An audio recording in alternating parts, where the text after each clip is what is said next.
Hello and welcome to today's topic, leadership development. We'll be taking an interactional approach to sport leadership. As we discussed in the defining leadership module, taking an interactional approach to leadership is more effective than taking a trait or situational approach alone. Info from this module comes from our optional textbook, which is the Weinberg and Gold Foundations of Sport and Exercise Psychology, 7th edition. To review the notes of this PowerPoint, please access the PowerPoint on Beachboard, download it to your computer, save it, open it in PowerPoint application, click View, and then click Notes. You'll see the notes under each slide. The student learning objectives for this module are to be able to identify the components of multidimensional model of sport leadership, describe components of transformational leadership and servant leadership models, as well as discuss strategies and behavioral guidelines for coaches, and then explain the research investigating leadership in sport. Let's take a look at the first of our three interactional approaches to sport leadership. This is known as the multidimensional model of sport leadership and was developed specifically for sport and physical activity. It contends that the leader's effectiveness in sport will vary greatly depending on the characteristics of the athletes and the constraints of the situation. The ultimate goal of this model would be to have high performance and high satisfaction of all your athletes. And according to research, athlete satisfaction and performance is directly related to differing leadership behaviors, acquired, actual, and preferred. In conjunction with leadership behaviors, it's also determined by the antecedents. And as you can see here, the antecedents relate similarly to the four components of effective leadership. If you remember what the four components of effective leadership are, do you remember? They are leader qualities, leader style, follower qualities, and situational factors.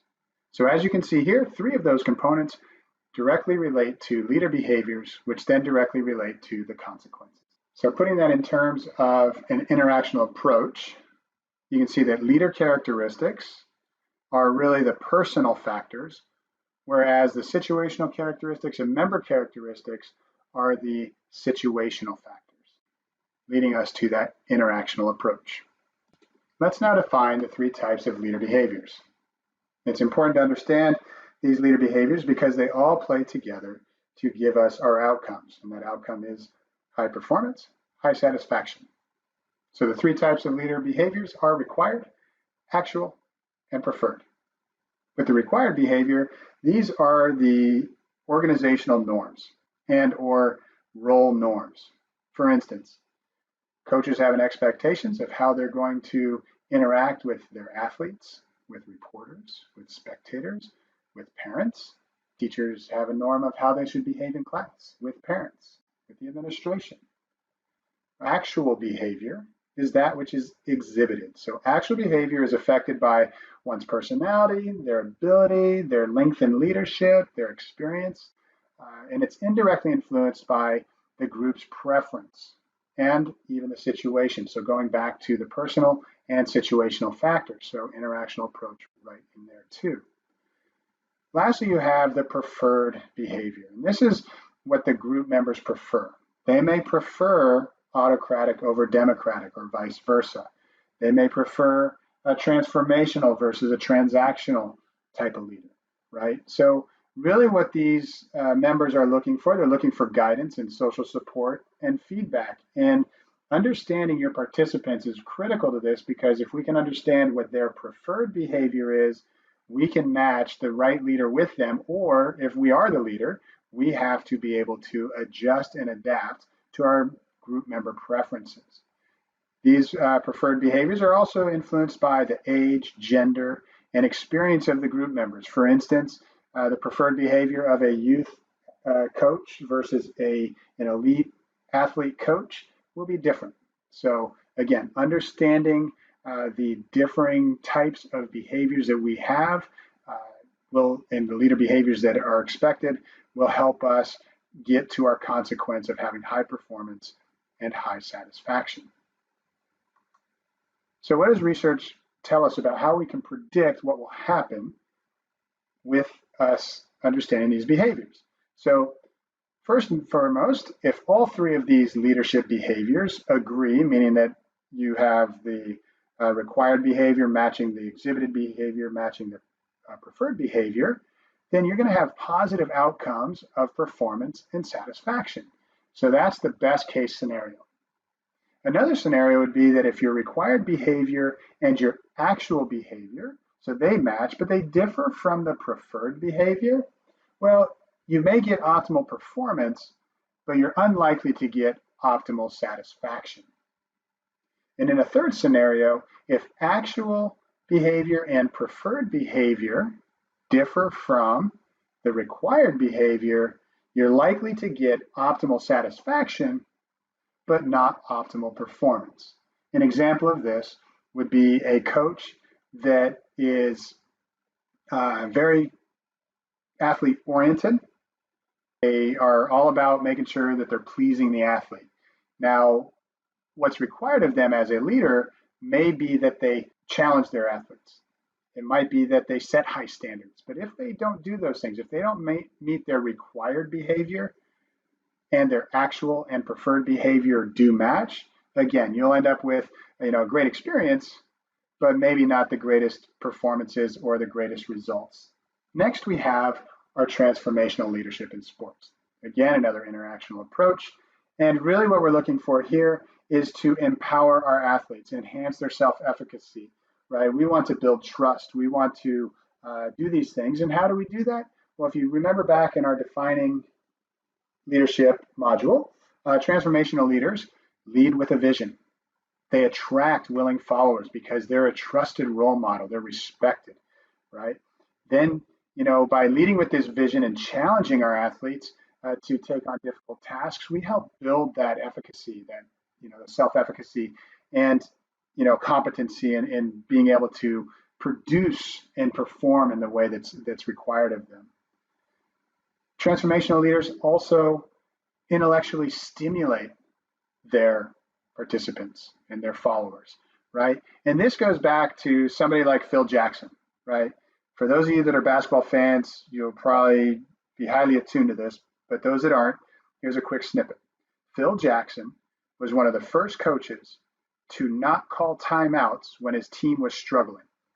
Common theory of coaching and common thought of coaching was if your team's struggling, call a timeout, get them to the sideline, have them refocus, send them back out on the court after the timeout. Phil Jackson had a new and creative way to help his team learn how to solve problems, and that was put them in difficult situations. Do not bail them out. Do not give them a timeout when they're struggling, which forced them, and if you recall, the Chicago Bulls, they were pretty good, if I recall, during his time, and even the Lakers. But he created an environment where he was challenging his team to solve problems together and fix and figure it out together, which in turn helped create new ways to problem solve. And lastly, individualized consideration, recognizing the individual needs. Again, I'm going to use Phil Jackson as an example here. He was able to manage all the different personalities just perfectly. You had Jordan's personality, Scottie Pippen's personality, you had Dennis Rodman's personality. Those three personalities were pretty big in and of themselves, and especially Jordan and Rodman. And they were almost on conflicting ends of the spectrum, so to speak, by the time Rodman got to the Bulls. But that being the case, Phil Jackson was able to recognize the individual needs of Michael Jordan and Rodman, as well as the rest of the team, and was able to create an environment that kept the team cohesive. And that was transformational.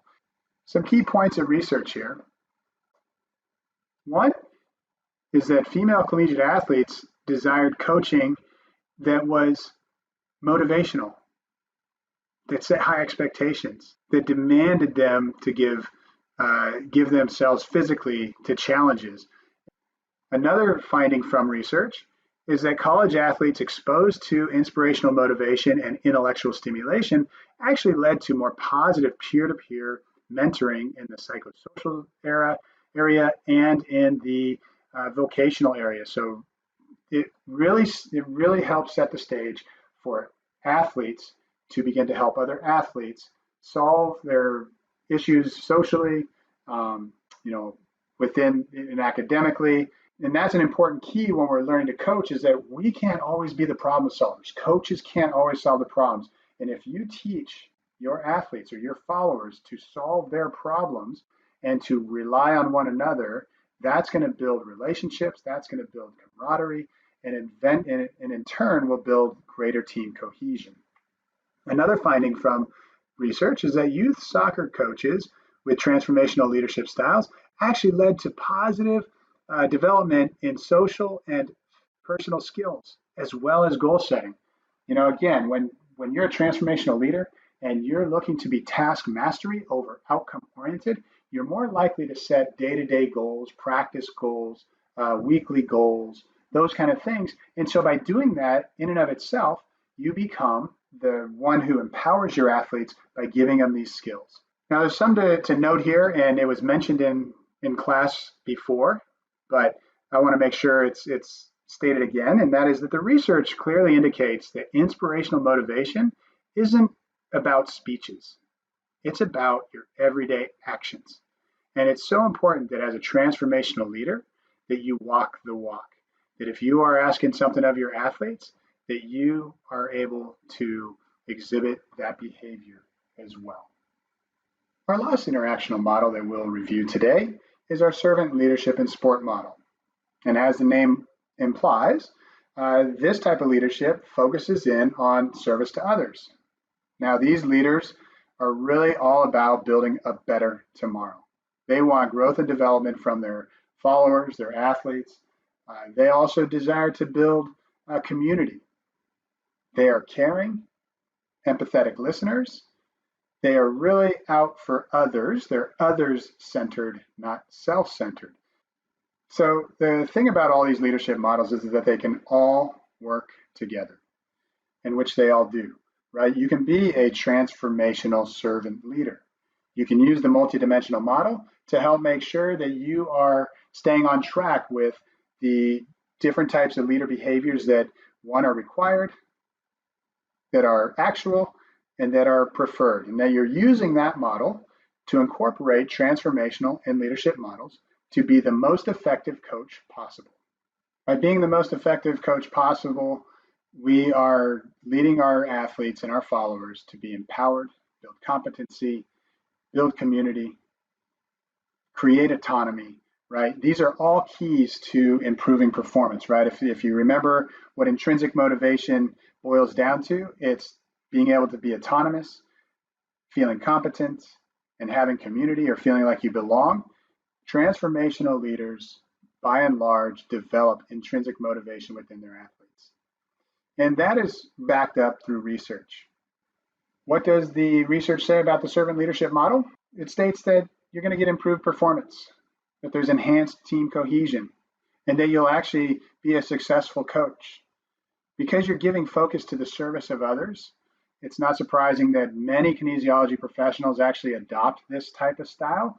You think about healthcare professionals or physical therapists or occupational therapists. It's really about serving the needs of your clients, right? The same way that a servant leader that's a coach will serve the needs of their players as well. Now, the key is to all of this, the interactional model of sport leadership, is to have balance. We can't be so servant leadership that we become so player focused only that we forget that we need to lead with a vision, that we need to actually guide these individuals as a group to a destination. So what are some things that as coaches or as leaders we do that help our athletes or hurt our athletes' development? By looking at some behavioral guidelines, we can determine if we're helping or hurting our athletes. Now, the interesting thing about looking at these behavioral guidelines as a parent, it's evident to me that many of these things we do as parents to help our kids improve their performance, improve their behavior, and improve their overall competencies. Learning about leadership in sport can help you become even a better parent, because a lot of these guidelines really are about shaping behavior and being able to build that competency, build the community, build the autonomy within an individual. And if you remember, What all those three things add up to? Intrinsic motivation, right? So behavioral guidelines for being an effective coach. One, reinforce the desired behavior immediately. It goes back to reinforcing core values. When you have core values in your team, you want to reinforce them. So make sure you're reinforcing the desired behavior. Reinforce and encourage effort without demanding results, right? Sometimes this is hard because we want, as coaches, we're competitive. We want to have our athletes be the best they can. So sometimes we want the results and the effort. But remember, it's important to encourage and reinforce effort and not worry about the results. You also want to be able to give encouragement and correct mistakes immediately, right? Don't wait for days later to correct the behavior or correct the mistakes. It's important that you address them and that you do it with the right tone, right? Because when you give feedback, it needs to be clear, concise, and technical, but also in the right tone, because sometimes we can either come across too aggressive or too soft even.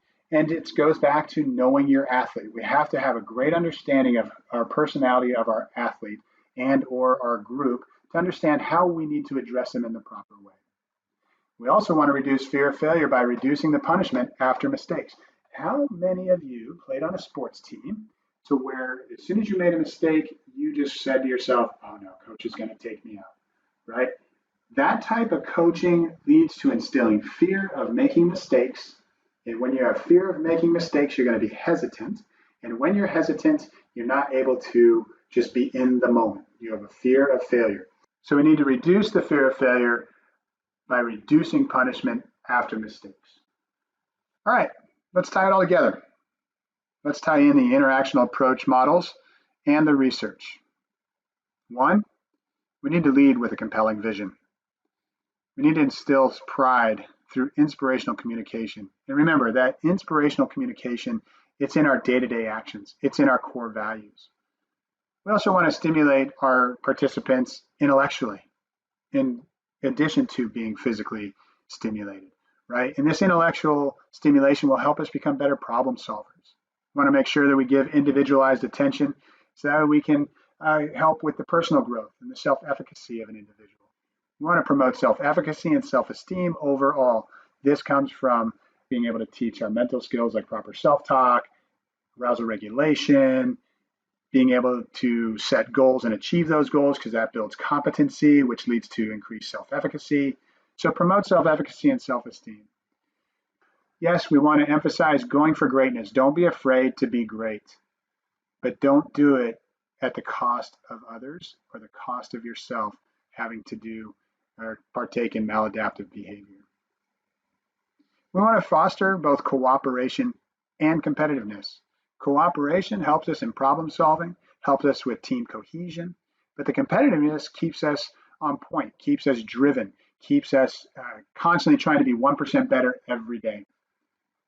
We want to provide appropriate training for the appropriate level, right? So if you are coaching youth athletes, don't try to coach them as they are elite athletes or even college athletes. Train them as they are. They have a mental development stages that they're in. We have to recognize what mental development stage are they in. And lastly, we need to be able to help our athletes facilitate flow. How do we do that? Well, first we have to remove that fear of failure. We can't be punishing mistakes. We have to allow an individual to be able to push their limits, learn from their mistakes, be in the moment, because it's their ability to be in that moment, not worry about past mistakes and not worry about future mistakes that will help them be in flow. Additionally, to help people be in flow, they need to have mental skills, such as coming up with in-game routines, pre-game routines. These pre-game and in-game routines will incorporate mental skills like self-talk, imagery, setting a goal. These are all key components to helping our athletes get in the flow. And as a coach, it's important that we know how to do these things so that way we have the highest performance and the greatest satisfaction possible every time we step out there on the court.